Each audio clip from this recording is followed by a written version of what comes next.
badiya miyuu kaa badiyaa nolosha kale miyuu modelka yahay bini aadamku uu ku daydo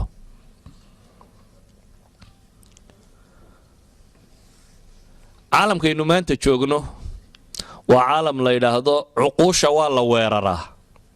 caqliga bini aadamka waa la weeraraa si wixii la rabo looga dhaadhiciyo wuxuu ama ha xumaado ama ha fiicnaado waa in cidi uun danka leedahay مثال بسيط عن السينية مثلا أغسطي دويت كوبيو تبنكيدي يعني قلت تورنتو جوغا ان تي في شدي سي ان ان باكا صوبحي سي ان ان مركان نبا لا وريسانيا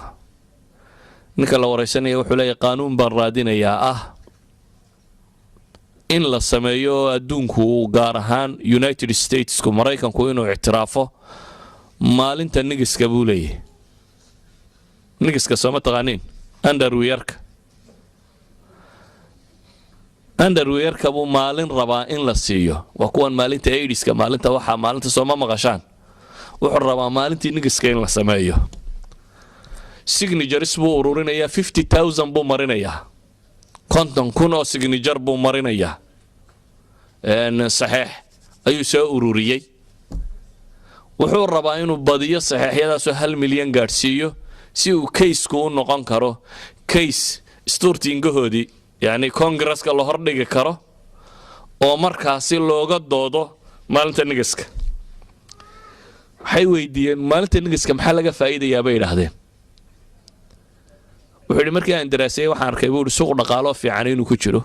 waxaan dareemay buu yidhi nigsaanta lagu xidho Mareykankan xisaabiyay waa 13 billion dollar ba ku baxa buu yidhi haddaan maalinta nigiska sii sameeyay buu leeyahay markaa waxay noqonaysaa waa market aad u cajiib ah marka marketkaas rabaa inaan qabsado buu leeyahay si uu marketka u qabsado ayuu ummadda dhan wuxuu rabaa inuu sameeyo maalintii nigiska maxaan markaa maalinta nigiska tusaale ugu soo qaatay yani waxa weeyaan waxaan la inoo sheegaya tirada badan leh nolosha macna kama leh inagunba wax waynu aragnay waxa magac lagu tiriyay waxa laga yaabaa maanta haddii aan idin weydiiyo nabi Muhammad mise caruur dhalay inay adkaan doonto cidda si fiican uga jawaabi doon laakiin haddaan idin weydiiyo David Beckham imisoo dhalay waa la wada garan karaa waayo Beckham iyo Maradona iyo kan iyo hebelada tani waa la inoo buunbuuniyay deetana wax weyn oo ajaba baa laga dhigay laakiin really haddaad aqli fiican ku eegto maxay qabtaan caag baa loo neefeeyaa dabeetana area la yiraahdaa laba birood dhex galiya soo inta ma intaas nolosha bini aadamka maxay ku kordhisaa caag haddii la neefeeyo oo dabeetana laba birood laga dhex saaro waxba kuma kordhiso laakiin waxa loogu talagalay in qaabkan la inoo fakarsiyo waxa la yidhi ninka kani caaga la neefeeyay labada birood la dhexeeyo 40 milyan oo dollar ku qaata 40 million dollar ayuu ku qaataa waxa jira Western Europe dhalinyarada waxa loogu talagalay in la mashquuliyo qofku markuu dhalinyaro yahay in la mashquuliyo qaab waxbarasho dheer in la geliyo 12 sanadooda oo asliyan ku salaysan in da'da intuu ka yariyo qofka si loo hayn karo aanu suuqa shaqada iyo waxa si u soo gelin mar labaad in qofkan la mashquuliyo oo laga mashquuliyo qadaayaadka bulshada mesela Europe lixdanada wixii ka horeeyay dhalinyaradu khatar bay ku hayeen siyaasadka Europe waxa bedeli jiray lixdanadii wixii ka horeeyay ardada jaamacaadka ku jira France oo kale 1968 kii ardadii jaamacaadku inqilaabadii waxay sameeyeen waxay qarka u gaadhay in mar labaad thawra Faransiya dib loo inqilaabo waxay ahaan jireen shuuciyiintii hore dhulkii ugu tirada badnaa ay ka faa'iideysteen dhalinyaro joogay jaamacaadka iyo wixii ka hooseeyay laakiin dadkaasi si suuqa siyaasadda looga saaro waxa loo fakiray suuq cusub in loo sameeyo sport and music baa la geliyay qofka dhalinyarada waxa la yiraahdo waa caalamkan siyaasadani waxan ka bax caalamka la adigu leedahay caalamka aad leedahay waa maxay ama waa music damdamta dhageyso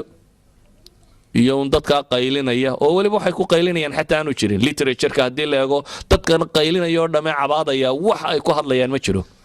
waa uun iska cabaad lagu daray music lagu daray iyo kuwa la yiri kubadda area kubaddu waxa laga yaabaa inaad isleedahay war Mustafa maanta ma sportigu doonayo inuu wax ka sheego ama uu ceebayo qofka bini aadamka ah inuu jirkiisa kala bixiyo oo dhiso waa wax fiican caafimaadkiisa inuu ka shaqeeyo waa wax fiican waagay kubaddu wax caafimaad un loo adeegsada ahayd hobby bay ahayd hobbyga maxaa la yiraahdaa qofku shaqo haystay waxana hobby ahaan buu sameyn jiray ma jirin nin yiraahdaan kubad baan ka shaqeeyayo intaan soo kalaho lacag lagu siiyaa ma jirin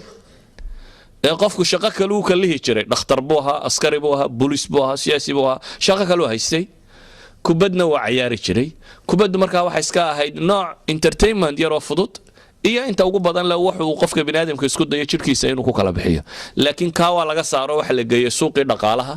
waxa laga dhigay shirkadka ugu waaweyn ee maalqabeena waxa laga dhigay inamadan yarar ka dhex boodbooda in mid waliba 40 milyan qaato waxa laga dhigay in dadkoo dhan usbuuc dhan dunida dhamay TV-yada hor fadhida la yiraahdo koobkii dunida la ciyaaraya koobka dunida muxuu yahay usbuuc kale in la hor fadhiyo la yiraahdo koobkii Yurub la ciyaaraya dadkii oo dhan koobabay daawanayaan waayo waa model si loo sameeyo la rabo dadku inay noocan ugu daydaan waxa laga yaabaa adigu maanta inaad adna isweydiinin subaxii marka iskuulka isugu timaadaan waxaad tirahdaan xalay yaa badiyay liiga ka sareeya toddobaadkan Manchester United baa ugu sareysa iyaba lagu muransay Real Madrid baa wada maxaa waxan keenay waxa weeyaan iyadoo ay luntay huwiyadii ama identity-ga qofku waxaynu u baahanay inagu inaan isweydiino identity-ga kumaatay man ana inaad marka hore isweydiiso kumaanahay maxaan u noolahay maxaan rabaa inaan dunidan ka qabto maxaan u joogaa haddaad taa garato waxaad garanaysaa yaad ku dayanaysaa markaa yaa model ku ah yaa tusaale ku ah oo aad ku dayanaysaa waxaynu u baahanay inaynu garanno inaad tahay qof muslima oo ilaahay rumeeyay subxaanahu wa tacaala waxaad garanaysaa noloshu inaad waqti yar joogayso waqtiga yar aad joogtaan inuu yahay waqti lagu itixaamayo lagu talagalay inaad ka faa'iideysato waxaad ogtahay in aad dhiman doonto dabeetana lagu soo bixinayo aakhira la imanayo waqtigii yar aad joogtay wixii aad qabatay in lagu xisaabin doono yaa model ku ah marka yaa tusaale ku ah ilaahay baa quraanka inoogu tilmaamaya cidda tusaale inoo ah إلهي سبحانه وتعالى أنتو أنبياء كسوا والرميب وحليهي أولئك الذين هدى الله فبهداه مقتده كوا سبا إلهي سبحانه وتعالى وكوي ألا هنونيي فبهداه مقتده هنون كودا كودا يبا إلهي سبحانه وتعالى هنون كودا يعني السلوك كودا رقم كودا qaabkay u fakarayeen qaabkay u cibaadeysanayeen qaabkay nolosha u arkayeen siday u fakarayeen iyaga kaga daydaba ilaahay quraan uu soo dejin kari lahaa sidiisa u qoran oo dadka la yiraahdo akhristo faahfaahsan laakiin ilaahay wuxuu soo diray waxyi kasto uu soo dejiyay rasuul baa la soo raaciyay rasuushu maxay qabanayeen waxay qabanayeen inay noqdaan tusaalaha xayiga tusaalaha nool ee loogu talagalay bini aadamku inuu ku daydo si uu u raaco waxay ahayn tusaale la rabo in dadka la tusiyo koo waxan la faray inuu yahay wax la samayn karo fi maqduur albashar bini aadamka awoodiisa wax ka mid ah inuu yahay inuu dariiqa saxa yahay qaab nololeedka ugu fiican inuu yahay cidii tilmaami lahay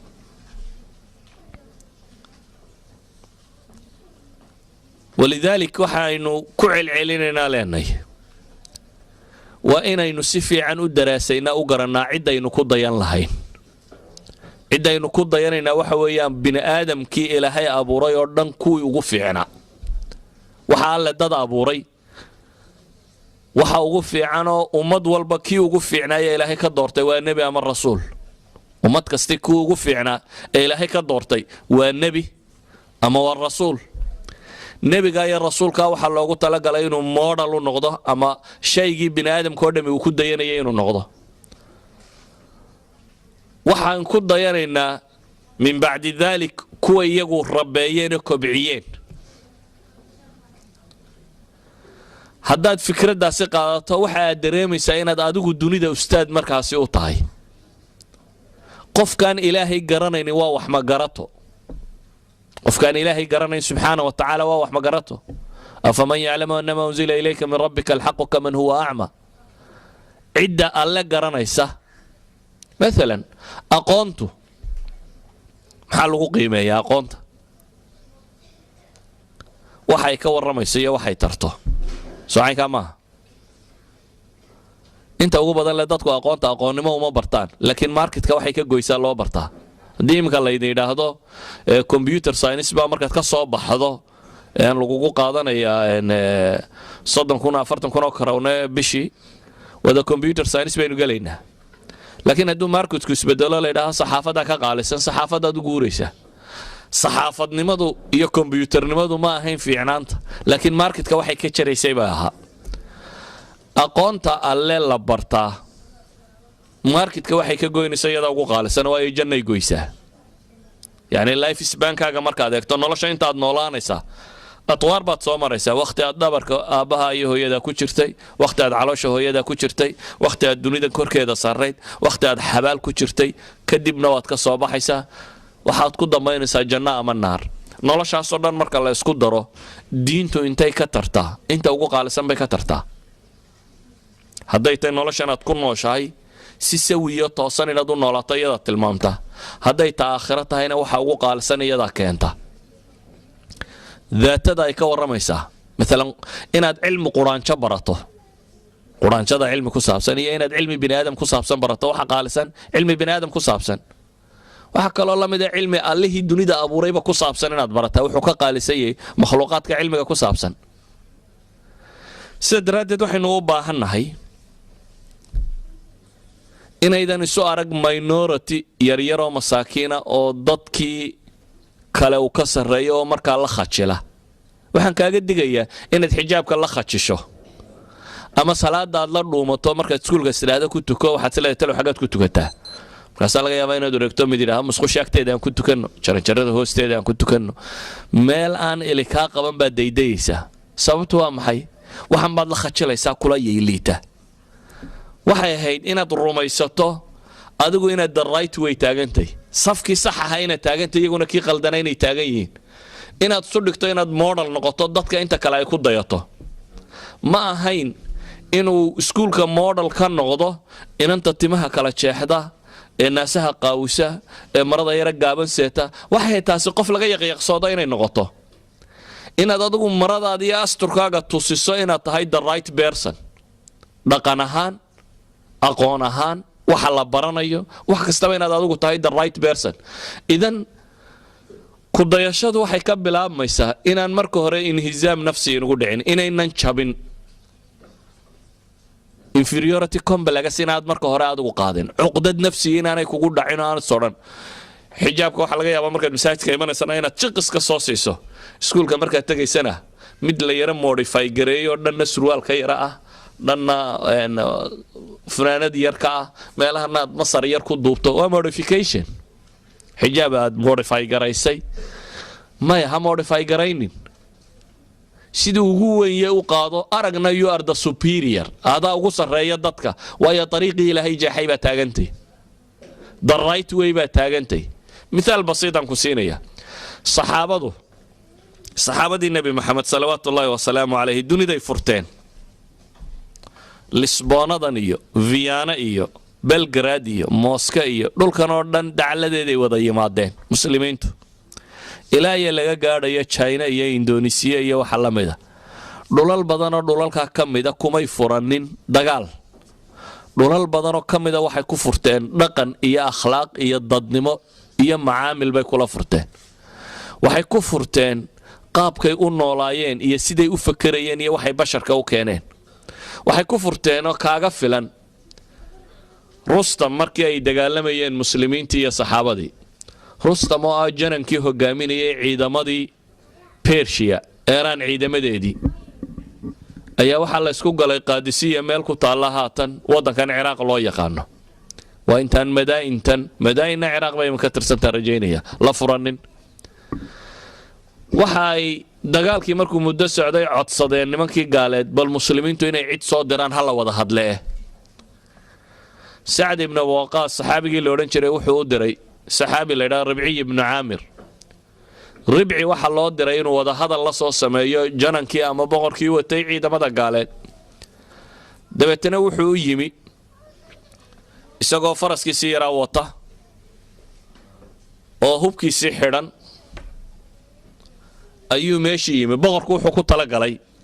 ninka kan inuu nafsad ahaan jabiyo. dabeetana waxaa la dhigay red carbedka wada taqaani soo maaha? madaxdu markay dawladda ka soo degayso kacase la dhigo soo ma taqaaniin ee ay soo dul socdaan. red carbetiskaasaa meel walba la dhigay. dabeetana sariir buu boqorkii dhigtay wada dahab iyo waxaasi ka samaysan si uu halkaa ugu qaabilo ninkan muslimiinta u imanaya. ninka muslimkii waa nin dagaal ka soo baxay, faras yar iska wata oo 4-5 bilood dagaal ku soo jiray oo rafaad baa dee ka muuqda nin dagaalansan. wuu soo socday, waxay yidhaahdeen boqorka looma tago adigoo hubka sitee hubka dhig. wuxuu ku yidhi anigu idiinma imana idinkaa ii yeedhay, hubkayga ma dhigaya anigoo waxayga sita haddaad rabtaan inaan u tago waa u tegaya, haddii kalena waa iska noqonaya. boqorkii baa loo tago, waxaa la yidhi boqorow ninkii wuxuu diiday inuu hubka dhigo. yani waa aragteenoo dee madaxda hub loolama galo, waayo dadka kanimaha dad ilaahay aaminsana way iskhiyaamaynayaan, laakiin ninka muslimka ay qowlkiisu ku dhaqmaa.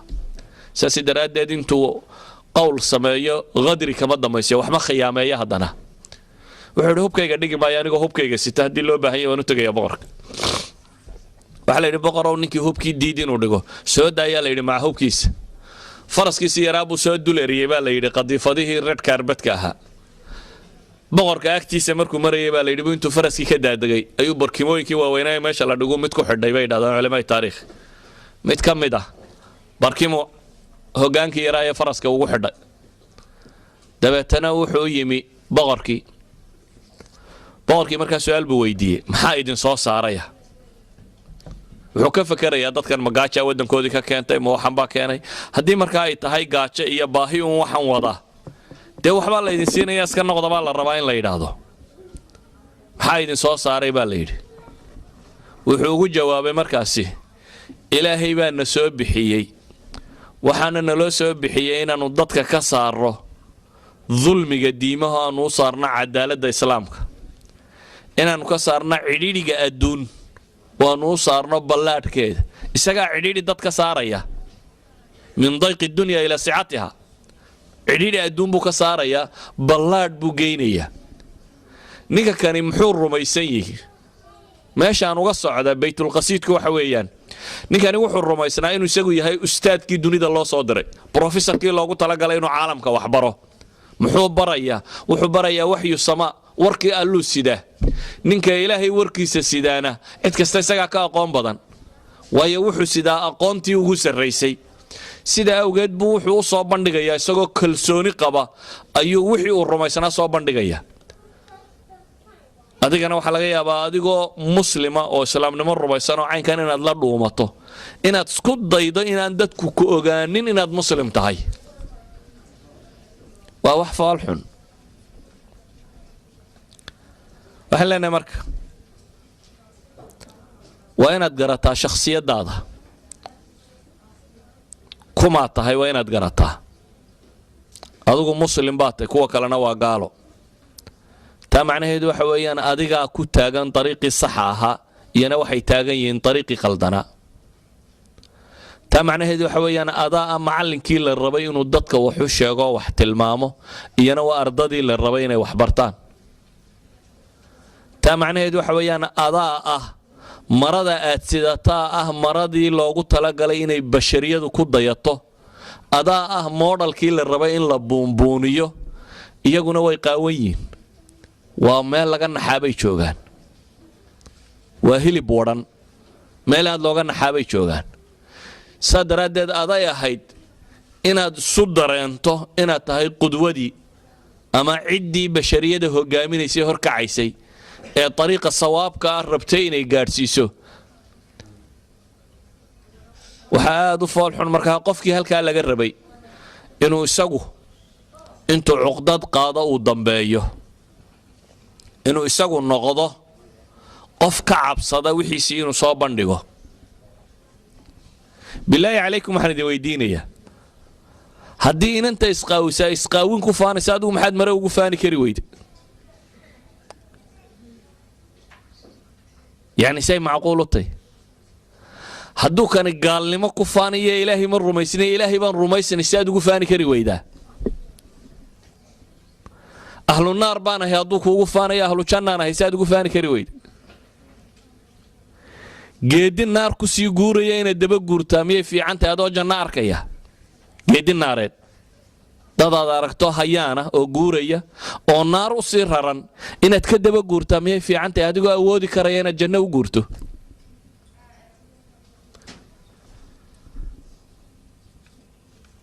waxaan kelmaddeeda ku soo koobaya waxa weeyaan laba hal baa laydinka baahan yahay inaad garato waxaad tahay iyo waxaad rumaysantay oo ah inaad garato inaad muslim tahay muslimnimada macnaheeduna inuu yahay qof raacay risaaladii ama hanuunkii ugu dambeeyay ilaahay xaggiisa ka yimaada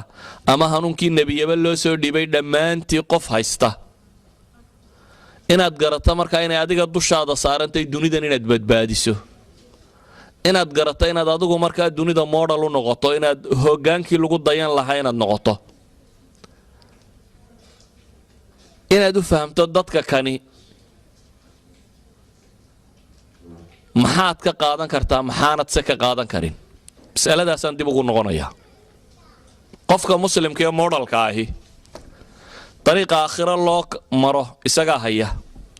adduunka ka loo marana isagaa haya laakiin aqoonta maadiga ee kale ee ka timaada bashariyada ama bini'aadamka taariikh nololeedkiisii soo jireenka ahaa wixii ka ururay ee cilmiya maalan ama biology ha noqdo ama chemistry ha noqdo ama combyutar ha noqdo waa wax bini'aadamku uu kala dhaxlay oo ka soo ururay taas cidi kaama xigto qofka muslimkii meeshuu ka helaba isaga xaq u leh waad ka qaadanaysaa idan brofesorka ama macallinku waxa ku saabsiisan culuumta la baranayo waad ka qaadan ee waxtarka leh ama waxa ku saabsiisan dhaqanka cultureka diinta aragtida nolosha saa nolosha loo qiimaynayo viewgaad nolosha ka yeelanayso adiga macallin inaad u noqoto lagaaga baahaya waayo adaa tii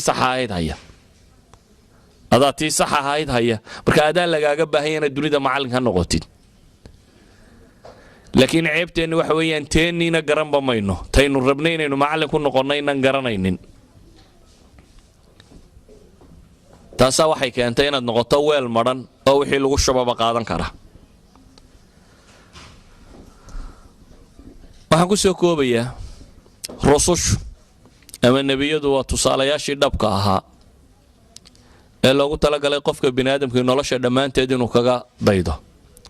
hadday qiyaadiya maamul tahay qur-aanku wuxuu inoo tilmaamayaa rusul madax iyo siyaasiyiin noqotay nebi daawuud nebi sulaymaan waxay ahayd rusul siyaasiyiina oo madaxa oo ummad hogaamiso dowlada xukuntay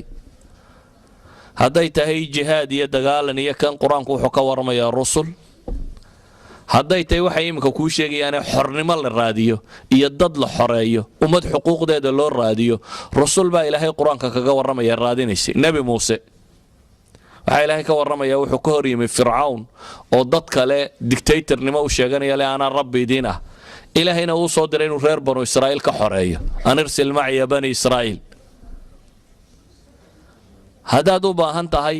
qof dhibaatoobay oo mashkilada haysato iyo suu noolan laha ilaahay rusul buu tusaale ka dhigay nebi ayuub baa la tilmaamay oo 18 sano jiifay oo xanuunsanayay oo dhib badani heshay haddaad cidhiidhi iyo mashkiladii cid ay qabsatay iyo qaabka loo noolaaday rusul baa ilaahay tilmaamaya nebi yuunus oo xuutadi liqday oo kalluun calooshii ku galay oo haddana ka soo baxay oo ilaahay subxaana wa tacaala u gargaaray. haddaad rabto cid dagaalyahanoo ummaddoodii u dagaalantay oo xoraysay, rusul baa ilaahay ka warramaya. nebi daawuud oo jaaluut la dagaalamay oo ummadda dhan ka xoreeyey niman gaalo ahaa. yacni nolosha dhan kastoo aad ka eegto waxaad helaysaa rasuul ah kii lagu dayanayay. nolosha dhan kastoo aad ka eegto waxaad helaysaa rasuul ah ilaahay qur-aanka uu kaga warramayo oo ah ciddii lagu dayanayay ee nolosha tan hogaamisay. sidaa awgeed ayaa ilaahay subxaana wa tacaala nebi maxamed wuxuu gaar inoogu sii tilmaamaya laqad kaana lakum fii rasuuli illaahi uswatun xasana liman kaana yarju allah walyowma alaakhir wadakara allaha kaiira. nebi maxamed waxaa idinku sugan baa ilaahay leeyahy ku dayasho fiican ciddii alle subxaana wa tacaala iyo maalinta qiyaamaha rajaynaysa ee damac kaga jiro ee ilaahay xusaysa subxaana wa tacaala. waxaan ku soo koobaya oo ilaahay inooga digaya walaa tattabic ahwaa'ahum camaa jaa'aka min alxaq. ilaahay wuxuu inooga digayaa dadka gaaleed hawadooda inaynu raacno inagoo ka tegayna xaqii alla soo dejiyey subxaana wa tacaala.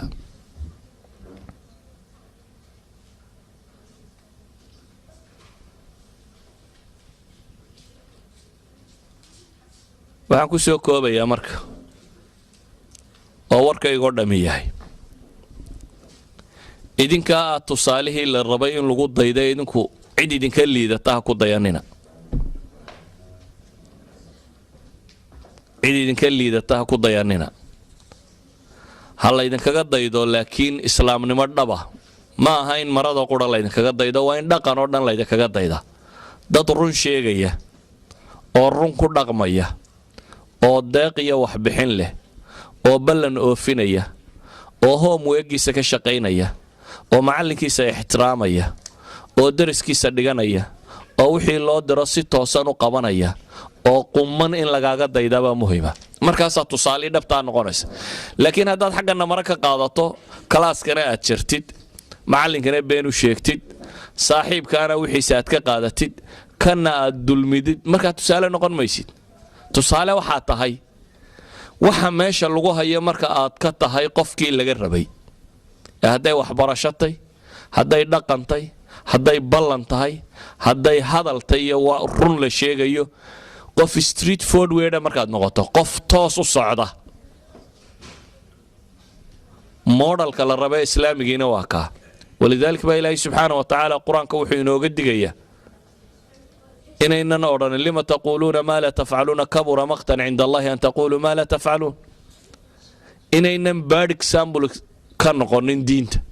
waxaan aad uga cabsi qabaa inaynu inagu dadka diinta ka celinno oo nidhaahna ha soo gelina. waayo diintu hadday innaga ina anfici weydo war idinkeeda anfacaysaa soo gala say suurtagal u tahy.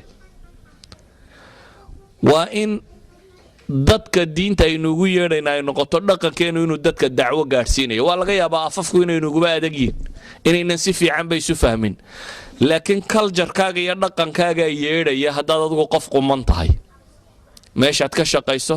meeshaad wax ka baranayso, meesha aad joogto, cidda aad la saaxiibka tahay, markaad si quman ula dhaqanto,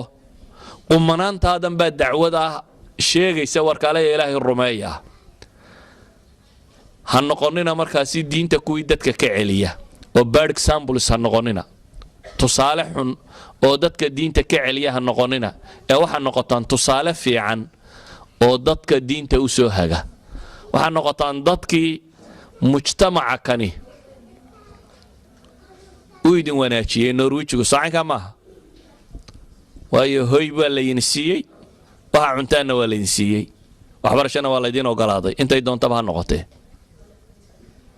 idan waa inaynu ka abaalgudnaynana wixii wanaagsanaa aynu sidnay inaynu siinno. diin baynu sidnay, islaamnimaynu sidnay, dhaqan fiican baynu sidnay, wixii wanaagsanaaya aynu sidnaynana waa inaynu siinaa. oo man lam yashkur innaasa lam yashkur illaah. waa inaynu dadka u mahad celinaa, laakiin mahadcelku maaha inaynu inana barro sida sistamkooda loo buriyo, sida loo xado, sida been loo sheego, sida wax laysu weydaariyo. kaa maaha. waa inaynu ugundamkooda hanuunin karnaa. iyagu maanta ugundamkoodii way u taagla'yiin. sigaar iyo khamri iyo suuq iyo baliya baas iyo waa in iskuulka 5 hablood ama 5 wiil oo muslima ay degan yihiin waa in iskuulkan dhaqankiisa bedelaan waa in iskuulkani noqdaa model la yidhaahdo markaasi waxa loo baahan yahay in dadka ajnabiga muslimiinta iskuullada lagu badiyo loo qaybiyo waa inay noqotaa waayo waa model iskuulka wax taraya laakiin haddaan noqotaan intaa meel ku ururtaan iskuulka joogtaan inuu aqoonta ka hooseeyo iskuullada kale oo dhaqanka ka sii liito oo waxbarashada ka sii liito oo damiinnimada ka sii liito meel kasta u sii fool xumaataan markaa islaamka aad ceebaynaysaa weeye waxaa la rabay meesha 5 ku joogtaan ama 10 ku joogtaan inaad noqotaan 10 example oo dadka kale raadiyaan 10 kan oo kale in la helo iskuullada kale inay u baahdaan markaasi waxaanu u baahanay 10 arday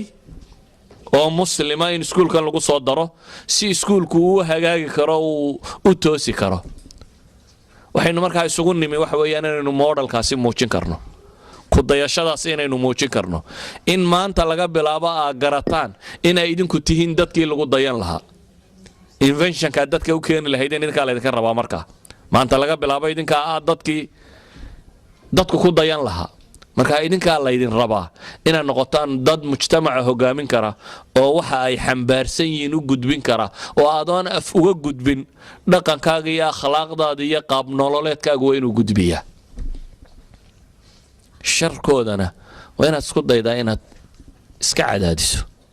khayrkaaguna waa inaad isku daydaa inuu dadka wada gaadhi karo markaasaad noqonaysaa qofkii muslimka ee dhabta ahaa ee ilaahay iyo rasuulkiisuba ay jeclaayeen markaasaad noqonaysaa qofkii muslimka ee badbaadin lahaa ummadatan dariiqa saxa u tilmaami lahaa markaasaad noqonaysaa qofkii muslimka ahaa ee safiirka ka noqon lahaa ummadda muslimiinta kale yani inaad safiir ka noqoto ummadda muslimiinta kale baa loo baahan yahay ama maanta in badan oo muslimiinta ka mid qaabkay uga dhaqmaan halka kani waa very bad examples bay ka yihiin muslimkii ka dambeeyay oo dhan iyo diinta ay xambaarsanaayeen iyo culture-koodii iyo dhaqankoodii iyo aragtidoodiiba very bad examples bay ka yihiin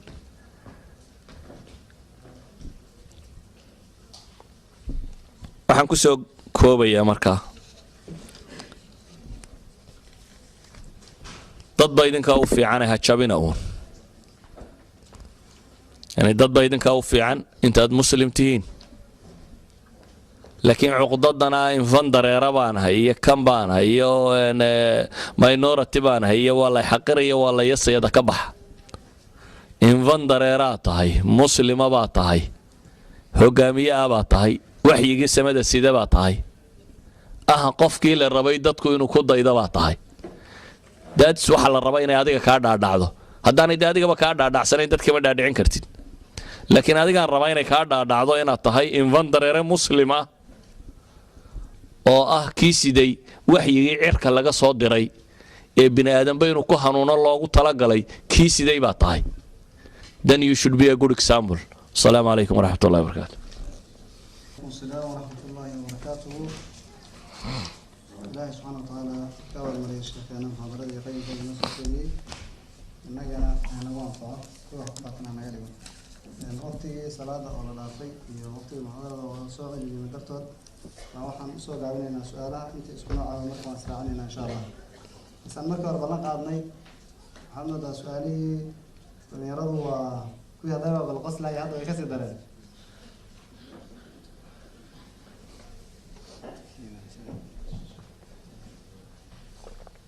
iska wada lagu maqlayaa meel yare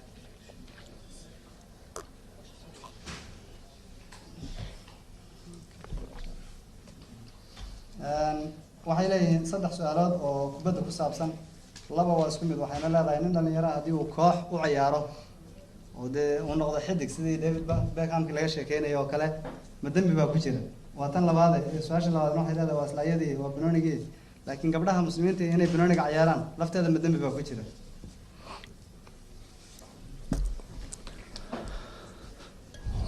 waxaa runtii u baahan inuu qofka muslimkii marka hore ogaado roolkaad nolosha ku leedahay waa maxay ma inaad cayaartaabaa dunida u timi yani maxaad u nooshahay qofku hadduu garan waayo wuxuu u nool yahay dan waxaad qabataba garan maysid sheekh zandani la yidhaha cabdilmajiid zandani xafidahullah ayaa maalmaha ka mid ah isagoo la hadlaya nin professor oo Ingiriis oo caan ah ayuu wuxuu weydiiyey warishu maxay tartaa buu ku yidhi markaasuu yidhi ishu waxan bay qabataa saan bay qabataa wixii buu sharxay human physiology-ga wixii lagu sharxi jiray ama human anatomy ayuu sharxay markaasuu haddana cudwi kale weydiiyey halkani maxay qabataa wadnu muxuu taraa kani muxuu taraa markii dambe wuxuu yidhi cilmiga kan cilmi alwadaaif alacdaa baa la yidhaahdaayo wuu sharxay wax waliba waxan bay qabtaan saan bay taraan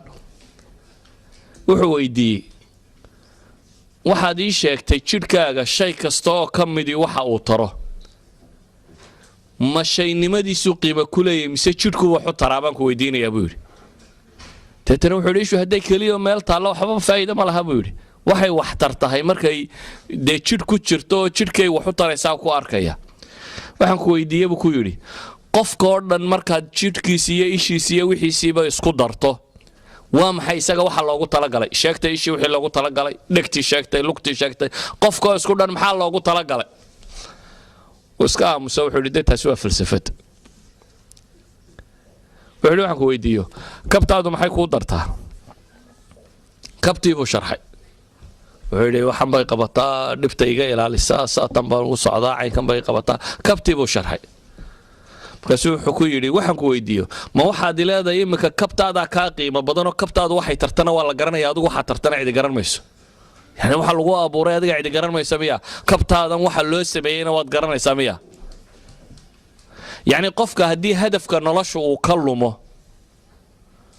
waxa ka lumaya wuxuu qaban lahaayoo dhan noloshoo dhan baa dhinac ka rarmaysa markaa yani waxay isweydiinta le war maxaad u nooshay inaad isweydiiso wakhti yar baad horta haysataa 60 sano 70 sano meelaha kan laga yaabo 15 hore inaad caruur tahay waa wax kontaneeyo sana abaad haysataa this 50 years nolosha maxaad ka qaban kartaa inaad isweydiiso kontonkaaga sana ma waxaad doonaysaa inaad boodboodo markaad kubaddu u cayaarto u noolaato kubadda waxaan kuu ogolay inay noqoto waxaad jidhkaaga ku kala bixiso oo aad exercise ka dhigato laakiin maaha wax loo noolaado in kubad la cayaara laba ma kala fahmaysaa maalan maamaad ingiriisku maxay odhan jirtay waxa wax loo cunaa maxay in la noolaado laakiin looma noolaado in maxay in wax la cuno socaynkaa maaha cunadu faa'iiday leedahay waxaad wax u cunaysaa inaad ku noolaato laakiin ka warran qofka u nool inuu wax cuno uun noloshiisaba ka dhigtaa inuu wax daaqo oo wax cuno uunoo fadhiyo nolol maaha dee taasi waxa wax loo cayaaraa inaad jidhkaaga dhisto laakiin haddaad u noolaato inaad cayaarto ka warran haddaad u noolaato un inaad cayaarto oo kubadda erido cayaartu hadday tahay taa aad isku kala bixbixinaysa jidhkaaga ku dhisanayso waa roonti ama inaad noloshaada ka dhigta cayaar kugulama talinayo wallahu aclam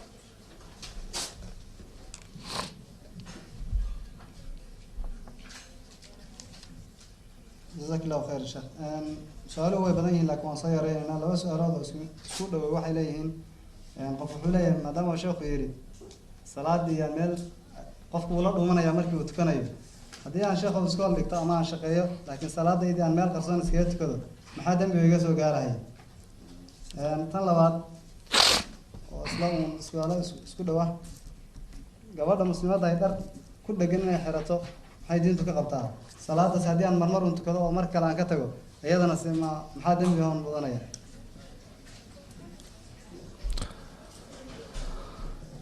salaadii muhiimadeeda waxaan u malaynaya in daris ku saabsan uu jiro marka salaada in marmar la tukado in laga tago waxaan uga tegayaa sheekh cali maadaama daris salaada uu kaga hadlayo cumuuman waxaad ogsoonataa muslim macnihiisu waa maxay yaa garanaya muslim aslama waa hoggaansamay ama waa isdhiibay muslim macnaheedu waxa weeyaan kii alle isu dhiibay kii hoggaansamay inaad alle isu dhiibtay maxaa caddaynaya waxaad tidhi ilaah halka ugu fiican baan ogolay inaan maalintii 5 jeer dhulka dhigo madaxaad dhulka dhigtaa salaada soo maaha madaxu waa halka aanad ogolayn in saxar yari taabto subaxii markaad soo baxayso waxaad ogashay inaad maydho oo hagaajiso oo dhowr muraayadood isku eegto adigoo okay ah inaad dabad u baxdo laakiin salaada waxaad ogashay halkaa inaad dhulka dhigto it means waxaad leedahay waxaan aqbalay inaan hogaansanaado qofka muslimkii markaasi waa inuu si dhaba u hogaansanaada hadi waaxida salaadaada haddaad meel qarsoon ku tukato horta dee salaada waa saxaysaa intaad tukanaysana muslim khayr badan baad laakiin waxaan jeclahay waxay tahay inaad adigu hormood noqoto mithaal haddii group aad tihiin meel jooga oo macallinkiina ama iskuulka rectorka haystaa u tagtaan oo aad tidhaahdaan groupkan muslimiin baanunay meelaan ku tukanno nadiifaanu u baahanay hana la siiyo waxay u badan tahay in laydin siin doono waxaa laga yaabaa inaanay qaanuunka ku jirin laakiin basharka iyo qaanuunku waa kala nooc rector walba iyo macallin kastaaba shakhsiyadiisu leeyahay dadnimadiisa waa laga yaabaa kani inuu kuu diido laakiin ka kale inuu idin ogolaadabay u badantay waxaa jira maanta iskuulla la meel lagu tukado ma dowladdaa tidhi ha la siiyo iskuulkaa meel lagaga tukado maya ardadii koowaad baa isxilqaamtay oo intay u tagtay rektarkoodii iyo macallimiintoodii si loojika ula hadashay oo ka dhaadhacsatay in la siiyo meel ay ku tukadaan oo macallin fiicanina wuu helay dadka dee badh baa isagoo aan muslim ahayn haddana dadnimadiisu fiicantay abi aalib muslimna ma ahayn nebi maxamed in la dhibana ma ogolayn muslimna ma ahayn yacni isagoo gaala dad baan haddana rabin bini aadamka in la dhibo rektarkaaga ama macallinkaagu inuu noocan noqdo waa suurtagal wuu siiyey ilaa maanta waa fatxi ay dadka muslimiinta heleen haddaad laakiin weligaa meel madow ku tukato kii kaa dambeeyun bay dhibtiina u taagan tahay laakiin tobankiina hore haddaa culays kaa qaadaan wuxuu noqonayaa albaab la baneeyey muslimiinta dambe waxay imanaysaa iyagoo iska meeshu u sallaxan tahay oo meel ku tukadaan helaya oo iskuulkan islaamkaba laga ogolayo laakiin si islaamka iskuulka looga aqbalo waa inaad noqotaa islaamku dayasho leh islaam iskuulka wax taraya waa inaad noqotaa islaam sigaar aan cabbin khamre cabbin boodboodin qaylin macallimiinta caayin ixtiraam xumayn dadku ay soo dhaweeyaan waa inaad noqotaa islaam moo dhalo macallimiintu ay soo dhawaystaan oo markuu macallinku arko kalaaskiisa dhowr muslim oo fadhiyo uu ku farxo waayo ungdamka kale waa rabshad iyo dhibaato midhan laakiin ungdam muslim oo degan markuu helo macallinku waa bashar wuu kugu farxaya inuu ku arko inaad tahay qof quman oo toosan oo aan dhib lahayn inaad tahay marka waxaan leeyahay salaada dadka muslimiinta ha tukadaan oo ay ka tageen waxay ahmiyad leedayna sheekha ka warrami doona meesha madowna waa ku asaxaysaa insha Allah adiga Allah waa ka aqbalaya laakiin waxa aan ka rabaa waxa weeyaan inaad inay salaadu ka asaxdo qura inaad raadisay inaad qudwo noqoto nabiguna wuxuu yiri man sanna sunnatan hasana fil islam fala wajru man amila biha ninka dariiq wanaagsan dadka u jideeya buu nabigu yiri qofka dariiq suuban isagu jideeya ajarkiisina wuu leeyahay ciddii ku camal fashay ajarkooda oo dhanna waad leedahay haddaad adigu iskuulka u horseeday in masaajid yar leedsiya ama meel yaroo fiican oo lagu tukado waxa ay noqonaysaa inaad yeelato inta muslimee meeshaa salaadii u fududaatay ku tukatay oo dhan ajarkoodana inaad yeelato mid kalena waan kuu sheegayaa dadku isma leeka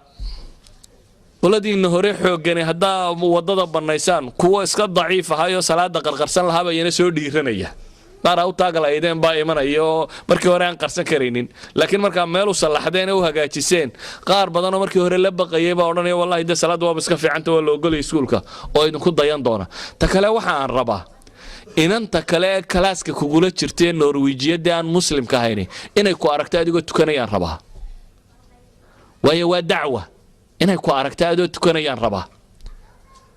inay curiosity gu qaado ay ku weydiisana maxaad la forforsanaysaa baan rabaa iyadu su'aasha ay ka bilaabanto nin muslim oo madow oo taksiila ah Mareykanka ayaa wuxuu yiri 6 bilood gudahood baan 58 qof islaamiyay buu yiri taksiga gudihiisa ana shahaada ugu qabtay buu yiri 58 qof ayaan taksiga gudihiisa shahaada ugu qabtay buu leeyahay maxaad ku samaysaa baa la yiri dadka wuxuu yiri airport kan dhigtaa taksiga marka dadku soo fuulun bal casharad quraana ku rida kala Yurub waliba Scandinavia ku dad yara xidhan laakiin North America iyo meelahaas waa dad isaga furfuran casharad quraanan galiya buu yiri waxay yiraahdaan waxaan fiican heesaya muxuu yahay markaasaan yiraahdaa buu yiri waa the last word ka timaada xagga Rabbi halkaasaan ka bilaabdaa buu yiri sharaxayga waayo qofkan wuxuu raboon albaabka cid u furta si uu la hadlo oo diin uga la hadlo laakiin wuu ka cabsanay inuu marka horeba ku bilaabo diin ma haysataa iyo islaamka maxaad ka qabtaa iyo inuu halkaa ka bilaabo uu diidanaa cajiladan u maasaaraa buu yidhi iyaga curious noqdo su-aashay weydiiya anna markaasaan ku bilaabaa buu leeyahy idan waxaan rabaa intaad salaada tukato inay inanta norwijiyadda ku aragto ku tidhahda maxaad samaynaysay aad dabeetana tidhaahdo tan salaad baa la yidhaahdaa oo ilaahay baa laysugu dhiiba waa caynkaasoo aad halkaa uga sharaxdaa baan rabaa saa daraaddeed waxaan rabaa salaadaadu inay tusaale noqoto dadka diinta ugu yeedhaysa laakiin meel madooda dad ku tukato waa ka asaxaysa wallahu aclam insha allah inagoo waqti ilaalinayna 3 su'aalood ama 4 su'aalood oo isku nooc ah hal su'aal insha allah taala aan kusoo koobayno ayaan kusoo gaabinaynaa su'aalihii marka haddii ay jiraan dad badan oo su'aalo soo qortay laakiin aan maqlin ha ka raalli aadaan waana la daaheen waana soo badiyeen insha allah sheekhow waxaad ka warantaa baa layidhi dimuqraadiyadda waxaan aragnay dad badan oo dimuqraadiyadda ammaanahaya islaamkana caayahaya horta farqiga u dhexeeya labadooda maxay yihiin waa tan labaad ee kelimadda masiix la yidhaahdo ma masiixu dijaal baa looga jeedaa mise masiixi ciise ah baa looga jeedaa aan sii raacina insha allah waxay leeyihiin oo kale waxaa jira qof saaxiibkay ah oo diinta caaya ilaahay caaya rasuulka caaya markaan kala hadlana hadal xun iigu jawaabo ma la dagaalami karaa arrintaas ma kula dagaalami karaa su-aasha ugu dambaysa oo aan muhiima laga maarmin iyadana waxay tahay wuxuu yidhi wiil baa wuxuu leeyahay iskoolka gabadh baan la fadhiistaa kursigaan isla fadhiisanaa aniguna ma rabee macalimadda ay igu qasabta maxaan samayn karayaa sidaan ugu dambaabaya allah subxaana watacaala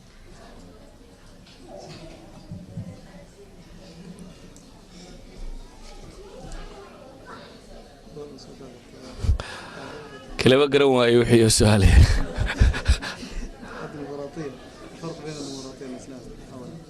dimuqraadiya waa su-aalo runtii mid waliba deriskeeda isaga baahnayd democracy waa kelmad laba kelmadood oo af griiga ka kooban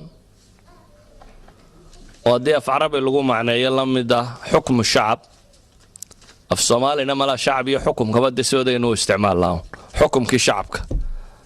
ama xukumkii dadweynaha laakiin waxay yidhaahdaan professor muslim oo la yidhaahdo jacfar idriis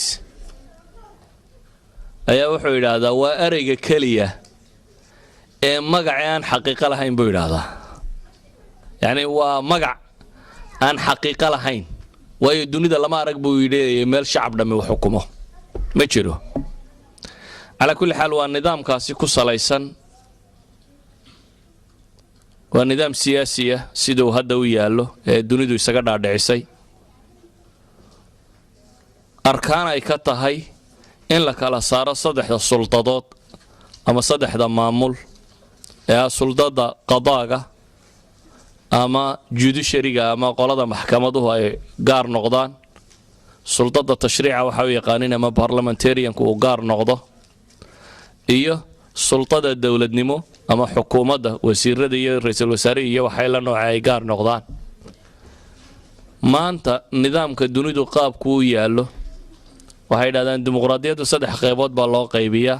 midi dunida kama jirto oo waa tii erayga dhabta ahaa uu sheegayay oo aan shacabku wax xukumo athenis baa ugu dambaysay bay yidhaahdaan xataa athenis markay ka jirtay bay yidhaahdaan may ahayn dimuqraadiyad waayo shacabka oo dhan looma wada ogolayn dumarku kuma jiri jirin caruurtu kuma jirin addoomuhu kuma jirin citizenshipka rasmiga qofkaan lahayni kuma jirin waxay ahaayeen koox yaroo kooban oo filosofara iyo in dadoo la socotay kaa marka lasoo dhaafo labada nooce kale ay leeday waa nooc la yidhahdo nidaam iljamciyaat hal dowlo oo qura dunida kaga dhaqanta switzerland waddanka la yidhaahda weeyaan waa 3 suldadood oo koox qura isku wada hayso oo ah baarlamanka ayaa qudaaduna ka tirsan yihiin madaxweynuhuna ka tirsan yahay wuxuu dhamiba koox qura ku soo ururtaa deetana nidaam iljamciyaat nidaam la yidhaahdo uu si kala daadagaa qaybteeda kale waa qaybtan loo yaqaano parliamentarianka oo iyana 2 qaybood u qaybsanta qayb parliamentarian qayb raasiya ama qaybtan baarlamaan la doorto baarlamaanku ra'iisul wasaaraha doorto iyo qayb madaxweynaha toos loo doorto ta Mareykanka ah isku soo duuduub waa nidaam ku salaysan midka u fiirso xaq iyo baatil ma yaqaano cod dheeri buu yaqaanaa wanaag iyo sama ma yaqaano cod dheeri buu yaqaanaa وما حيتا معنى wuxuu xataa hadduu xun yahay oo uu coddheeri haysto waa xalaal hadduu san yahay oo aanu coddheeri haysanin waa xaaraam arigaa ma fahmi karaysaa maalan khamrigu waa maxay cid tidhaahda wanaagsan yahay maa jiro dunida ku nool maya laakiin coddheeri buu haystaa inuu xalaal yahay baarlamaanku ma mamnuuci karayo homosexualku miyuu fiican yahay homofiilku cid ammaantaa ma jirto laakiin hadduu coddheeri haysto isagaa soconaya idan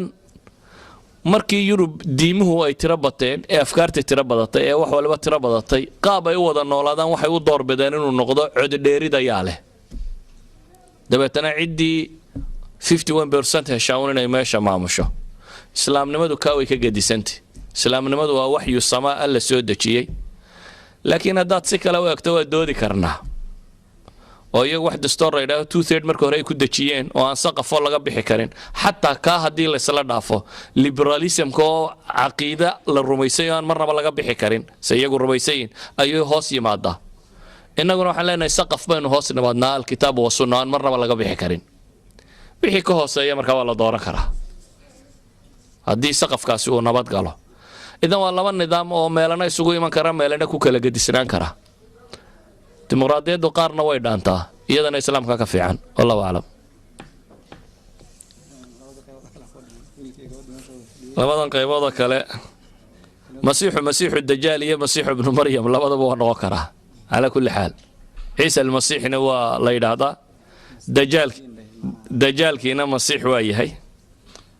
wixii intaa ka faahfaahsanna mar kale aynu isweydiin اختلاطكو رقي الضمر كان لا اسكو درا ما فيعنا